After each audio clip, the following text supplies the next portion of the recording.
Segunda carta de Paulo aos Coríntios. Mesmo que seja chamado de segunda aos Coríntios em nossas Bíblias, há várias pistas dentro desta carta de que não foi a segunda coisa que ele escreveu para a igreja primitiva de Corinto. Paulo iniciou essa comunidade de Jesus em Corinto um tempo antes de uma das suas viagens missionárias. Você pode ler a história no livro de Atos, capítulo 18. E após continuar a viagem, Paulo recebeu um relato de que as coisas não estavam indo bem por lá. Então ele escreveu uma carta que chamamos de Primeira aos Coríntios, para corrigir esses problemas, e parece que muitos na igreja rejeitaram os ensinos de Paulo naquela carta e se rebelaram contra a sua autoridade. Assim, aprendemos que nessa carta que Paulo tinha feito, pessoalmente, o que ele chama de uma visita dolorosa.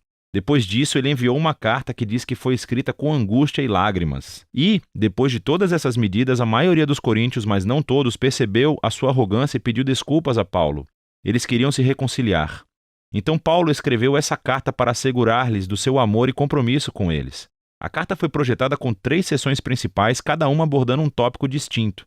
Paulo primeiro finaliza sua reconciliação com os coríntios. Depois, nos capítulos 8 e 9, ele aborda o tema da generosidade esquecida. E nos capítulos finais, Paulo desafia os coríntios restantes, aqueles que ainda o rejeitam. Vamos nos aprofundar e ver como tudo funciona. Então, Paulo começa agradecendo a Deus de toda a misericórdia e conforto que trouxe paz e coragem para ele e os coríntios durante essa época de divisão e disputa. Ele reconhece que as coisas estão tensas desde aquela visita dolorosa, e claro que ele os perdoou, e quer um relacionamento aberto e honesto. Mas por que eles tinham rejeitado Paulo? Bom, descobrimos mais adiante nessa carta que os coríntios tinham ignorado Paulo como líder. Ele era pobre e tinha uma vida escassa através do trabalho manual. Ele estava sob constante perseguição e sofrimento. Muitas vezes estava sem casa. E ainda por cima, ele não era um orador público muito impressionante. Assim, quando os coríntios foram expostos a outros líderes cristãos mais ricos e impressionantes, começaram a desconsiderar Paulo. Na verdade, estavam com vergonha dele. Então, Paulo responde primeiro mostrando que a importância dada a esses líderes simplesmente por causa de sua riqueza e eloquência é uma traição a Jesus. Isso mostra um sistema de valores totalmente distorcido. A verdadeira liderança cristã, diz Paulo, não se trata de status ou autopromoção. Paulo descreve a si mesmo e aos outros apóstolos como escravos cativos do Rei Jesus que os conduz em direção a uma procissão de triunfo. O trabalho de Paulo não é impressionar outros, mas sim apontar as pessoas para aquele que é impressionante, Jesus. Então ele alude a uma exigência recente dos coríntios, querendo que ele fornecesse algumas cartas de recomendação para provar a sua autoridade e credenciais. E isso é ridículo para Paulo. A igreja em Corinto nem existia se ele não a tivesse começado. É por isso que ele diz que eles próprios são a sua prova de liderança genuína. Eles são a sua carta de recomendação. Ele inteligentemente cita os profetas Jeremias e Ezequiel, dizendo que o Espírito de Deus escreveu a sua carta de recomendação nos seus corações como seu povo da nova aliança. Os coríntios não deveriam precisar de mais provas além dessa. Quanto à menção à nova aliança, isso leva Paulo a uma longa comparação entre a antiga aliança entre Deus e Israel, mediada por Moisés, e a nova aliança entre Deus e os coríntios, mediada por Jesus Cristo e pelo Espírito. A antiga aliança, feita no Monte Sinai, foi verdadeiramente gloriosa. Ela fez o próprio Moisés brilhar com a glória de Deus, mas essa glória acabou por desaparecer. Sem mencionar o fato de que as leis dessa aliança foram ineficazes na verdadeira transformação de Israel. Mas a nova aliança, por comparação, é ainda mais gloriosa, porque o Jesus ressuscitado é a própria glória de Deus e vive para sempre. E é esse o seu Espírito que agora está transformando as pessoas para serem mais fiéis, assim como o próprio Jesus. Bom, tudo isso parece incrível. Quer dizer, quem não quer compartilhar da própria glória de Deus? Mas Paulo continua a mostrar como o paradoxo da cruz inverte as ideias dos coríntios sobre glória e sucesso. Afinal de contas, a exaltação gloriosa de Jesus como rei aconteceu através do seu sofrimento, execução e morte. Na cruz, Jesus revelou a salvação de Deus, morreu pelos pecados do mundo para reconciliar as pessoas com Deus. Mas a cruz faz ainda mais, revela o caráter de Deus. Ele é um ser de amor incondicional, que sofre e que busca o bem-estar dos outros. A cruz também revela um novo modo de vida através da cruz. E o objetivo de Paulo é que a sua vida e ministério imitem a cruz. Assim, embora sua carreira apostólica tenha sido marcada pela humildade, sofrimento, pela pobreza, tudo isso foi para servir aos coríntios. E assim, quando desaprovam a pobreza e sofrimento de Paulo, desaprovam também a Jesus. O modo de vida e liderança de Paulo são, na verdade, a prova de que ele representa autenticamente o Jesus que foi crucificado e ressuscitado.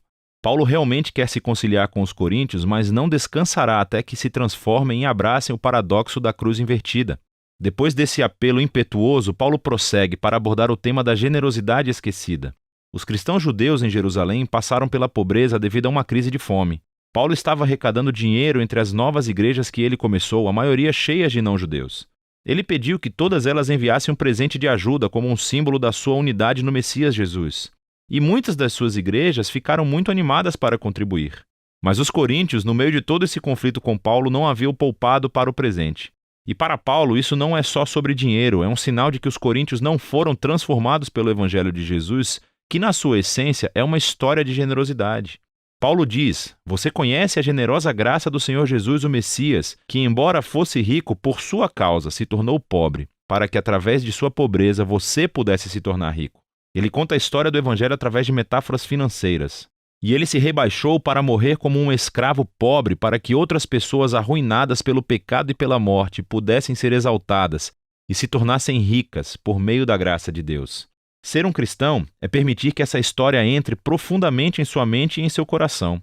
E é deixar que ela o transforme em alguém mais generoso, mais disposto a partilhar a sua vida e os seus recursos para auxiliar o próximo. Na seção final da carta, Paulo chama a atenção à principal fonte de seu conflito com os coríntios, aquele espantoso grupo de líderes que ele, de maneira sarcástica, denomina de superapóstolos. Então, eles vieram a Corinto, se autopromovendo e falando mal de Paulo, minando-o como um líder pobre sem qualquer sucesso. E correndo o risco de soar como uma pessoa que deseja se autopromover, Paulo disse: esses caras realmente desejam comparar qualificações? Ele não tem medo de enfrentá-los. Eles são especialistas na Bíblia judaica? Bem, Paulo também é. Ele era um fariseu, pelo amor de Deus. Ele memorizou toda a Bíblia. Eles desejam se gabar dos seus conhecimentos superiores sobre Jesus? Na verdade, Paulo já viu e andou ao lado de Jesus ressuscitado. Ele realmente teve visões da sala do trono celestial de Jesus. Contudo, o mais importante é que Paulo dedicou toda a sua vida à missão de Jesus. Ele sacrificou seu conforto e estabilidade e nunca pediu dinheiro aos coríntios. Ao contrário dos superapóstolos que cobravam muito, Paulo trabalhava para o seu próprio sustento. No entanto, Paulo diz que ele se recusa a se gabar dessas proezas, pois não são as coisas mais importantes como cristão. Em vez disso, ele irá se gabar de como ele é fraco e falho, pois são nessas imperfeições que ele descobre o amor e a misericórdia de Deus. Ou como Jesus disse a Paulo uma vez: a minha graça é suficiente para você, pois meu poder se aperfeiçoa na fraqueza. Paulo conclui a carta com um sóbrio aviso aos coríntios. Eles precisam examinar as suas atitudes e o seu desprezo por Paulo, pelo modo de vida dele e o amor deles por esses superapóstolos. Tudo isso demonstra que eles não compreenderam a essência de quem Jesus é. Eles não vivem como seguidores transformados de Jesus e, por isso, Paulo os convida mais uma vez a serem humildes diante do amor de Jesus. A segunda carta aos Coríntios nos dá uma perspectiva sobre a vida de Paulo e sobre o paradoxo que a cruz de Jesus estabelece perante nós. A cruz desafia os nossos valores, as nossas maneiras de ver o mundo.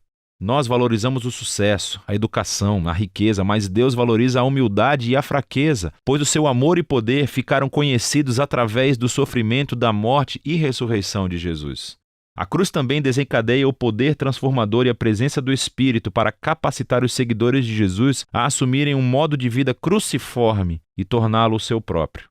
E é de tudo isso que se trata a segunda carta aos Coríntios.